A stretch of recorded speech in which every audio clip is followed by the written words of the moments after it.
Yanni. Oh, you've made.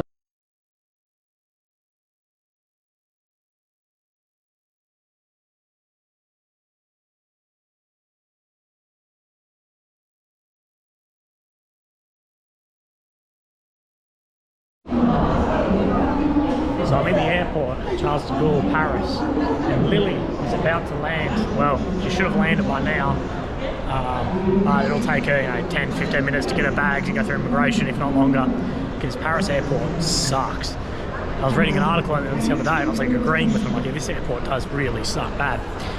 But go through, and I'm here for 2 weeks with her as a bit of a wind down break from the last 3 months that I've been away. And basically this year, we're in September, but I've been away for probably 6 months, if I can speak. But about 6 months I've been away in total. So it's been not the easiest. But I've just got to find her terminal. I'm pretty sure it's 2C, that's what Google says, but you never know.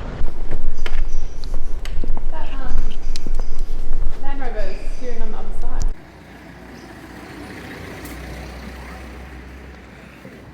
Honey. After I've left Ukraine and come into France, specifically into Paris, to meet up with Lily. Lily's here as well, for a bit of a holiday after the almost 3 months that I've been in Ukraine. We've found ourselves in the north part of France, near Fromelles, and up here, of course, there's so much fighting went on from the Australian Imperial Forces in World War One, and like I just thought we'd come out and visit some of the sites. And I've gone to a lot of like military memorials and Memorial Days and Anzac Days and things before, but being out here and sort of seeing it is still like so surreal. Like I've been in 2017, I was in Villers-Bretonneux, it's only a few hundred k's down the road as well, where lies so many bodies, and here, it was like 216 men lay, and 112 of them are still they have unknown, like they don't know who it is, and they only discovered this a mass grave on this site in 2008. They discovered the mass grave and then have like exhumed it and then reburied the men. But the youngest we saw was 16, and just to think back to when I was 16, it's like forever ago. Oh my God, like fighting in France. And so much of what's written on the gravestones, like so far away, fighting for the king, and like it's an incredibly like sombering, realistic experience.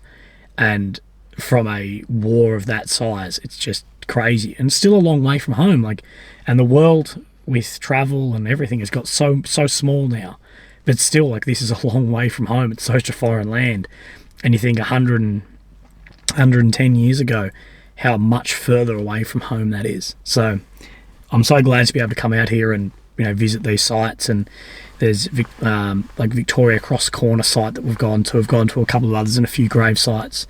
There was an aid post we went to as well, where there were like the dead from the aid post, and they'd put in the graves. But it's an incredible thing to be here and come out to this, and it seems surreal seeing Australian Rising Sun badges and flags and stuff on these graves of men in a country which is so peaceful, against countries which are completely peaceful with us now, not that long ago.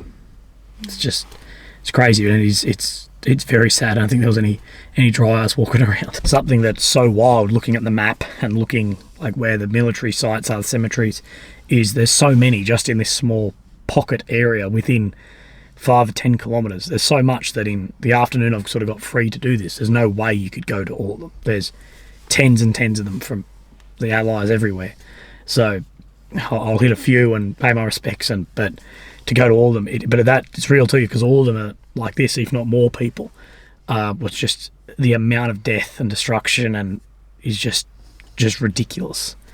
And I guess seeing a war, not on the same scale, but a conventional type war happening back in Europe, hits again with people the same age in that conventional size that have sort of just come out of being exposed to a little bit of it, and just the terrible stuff that humans do to one another. For incredibly clever creatures, we're just savages, and it's incredible we can actually like let that happen, and you can do that to another person, another man. But at the same time, like there's, you'll see written up here, and you'll hear people say like he answered the call. And although how proud I am to walk around here and these men who defended, democracy and peace and freedom in Europe, if Australia ever called again, I would, of course, sign straight back up. I'm so proud to have served my country, but in an instant, me and the guys I know who have left or still in or whatever, in even a war on this savagery, this scale, you would answer the call again. And it's a very proud thing to be part of a service that these men laid the foundations for, and just to be a little part in that, a dot on the radars. It makes me very, very proud of my service. It's such a special thing. Anyone who follows me on Instagram or some other social media platform will realise that I am not in Ukraine, that I left about a week ago. I jumped out and had my partner Lily actually come and meet me in Paris, and we're spending pretty much 14 or 15 days, like dead on 2 weeks, not in Paris, in France. We're now in the northern part near Normandy, went to some of the war memorials and all that jazz, after like a good couple more months in Ukraine. And I've spent most of this year, other than a few trips home, in Ukraine this year. I got there, early February, and like well pre-war, and have been there pretty much off and on throughout. And it is, mildly intensive depending where you're doing it, but it's always like not home. And something that I've noticed about so many people that work in these environments, whether it be journalists or the NGOs, the volunteers, whatever, a lot of them, and a lot will disagree with me on this, but a lot of them tend to be like trying to run away from something, and it's sort of filling a hole somewhere else, where I find it hard and I get a bit homesick, because I really love my home life. I love living with my partner and seeing my friends and all this, so I legitimately get to a degree homesick. So I find those longer stays actually fairly difficult, but I also think what I'm doing is fairly important, and I believe that. And I believe in like the work that I do, although it's a lot different to, I guess, the normal stuff. But it was time for me to leave. I do want to go back, but I do need to spend a bit of time at home. This year I've spent maybe 5 or 6 weeks in total at home. What's just crazy. Like, I'm paying a mortgage on a place that that I haven't lived basically all year. So it's time for me to go home, spend some time at home, and then reassess where I go from there.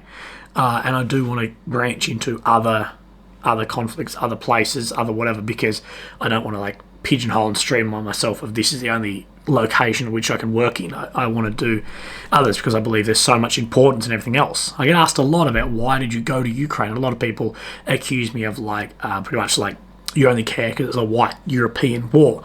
And I'm like, no, I was just in January, I was like, I want to get into this job. What seems like something's going to happen, that seems to be in the media, and just go. There was no other grand thoughts other than that. And I do really care, and I want to go to these other things. But there's this degree of I need to balance that, like work-life balance, to throw away a term that's used all too much.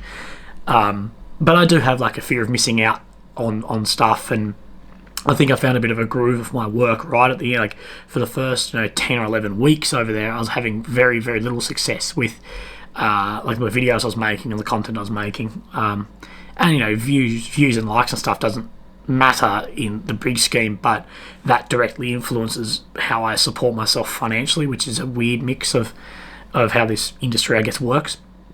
And then in the last week or so, I had like great success. I was like, God damn, like I only found this like right in the end. So there's a bit of fear of missing out on that, but I want to keep bringing like different perspectives and reaching out and doing some interviews here and there. So it's definitely over for me, but I'm going to go home, try and keep some content flowing, because it does really matter with like algorithm stuff, just to flow on some stuff, but also flow some good stuff. So I guess where to from here, I don't know. I've got to go reassess my situation, reassess where, because this is weird. It's like not only where my interest lies, it's got to be a interest for the viewer too, because to fund this, I get my own savings, which is doing this, but also off like support from this. So it's a difficult one of an to toss up, like what's interesting and for myself and what is interesting for the viewer, to try and combine those to do it. But so far I've had a great time, and I've been fairly successful with what I've wanted to do in this. So that's fantastic, and most people don't get to have that opportunity to do that. So my partner and I are sort of bumming around France for a couple of weeks. We've got about a week to go, and then we'll go home. We'll fly home together, although we fly on the first flight together, then we sort of spear off everywhere. But that's all right. Spend some time at home, see my friends, see everything, enjoy that, see my parents, and then, step back into it maybe late this year, early next year. But I've still got more content coming from Ukraine, the stuff that I have just put on the back burner. But for now, I just want to really thank you for this, I guess, third trip now in, and the support was incredible. So I just want to thank everyone for that. Like, none of this would really happen without you guys, which I know everyone says, but it's just very true. And the support from those in the beginning, everything. So thank you very much, and I hope you enjoy my stuff moving forward. And I really do actually like the constructive criticism of, like, if you like or dislike something, it's great. People don't get that if you just call me a dick, that it doesn't actually improve any situation. But if you're like, you're a dick, but this, it may actually improve it. But thank you very much. I hope you have a great day, a great weekend, wherever you are. Look after yourselves. I'll speak to you soon.